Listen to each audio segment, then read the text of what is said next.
ചില മാതാപിതാക്കളുടെ ഒരു മനോഭാവമുണ്ട്, ഞാൻ ഉൾപ്പെടെ എനിക്ക് കിട്ടാത്തതൊക്കെ എൻ്റെ കുട്ടിക്ക് കിട്ടണം.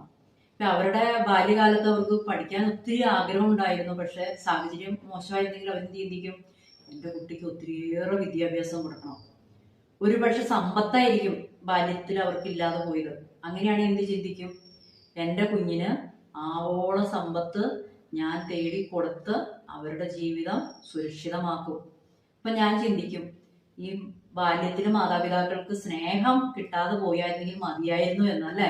അങ്ങനെയാണെങ്കിൽ അവർ അവരുടെ മക്കൾക്ക് ഇഷ്ടംപോലെ സ്നേഹം വാരി വേടി കൊടുത്തോണ്ടോനെ. അപ്പൊ നമ്മളൊന്ന് ചിന്തിക്കുക, നമ്മുടെ കുട്ടിക്ക് ഒരു പക്ഷെ സമ്പത്തോ വിദ്യാഭ്യാസമോ ഒന്നും ആയിരിക്കില്ല വേണ്ടത്. നിങ്ങൾ അതിനുവേണ്ടി ഒത്തിരി കഷ്ടപ്പെടുന്നുണ്ടായിരിക്കാം.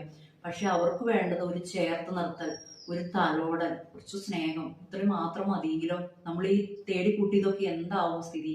അപ്പൊ പിന്നീട് എന്ത് സംഭവിക്കും, നമ്മളുടെ കുട്ടികൾ നമ്മൾക്ക് ലൈബിലിറ്റി ആയിട്ട് മാറും. ഇതെല്ലാം തേടി വരുമ്പോഴത്തേക്കും നമ്മളുടെ കുട്ടികൾ നമ്മളുടെ കൈവിട്ട് പോയിട്ടുണ്ടായിരിക്കും. കാരണം എന്താ, അവർക്ക് വേണ്ടത് അവർ സ്വയം തേടാൻ തുടങ്ങും.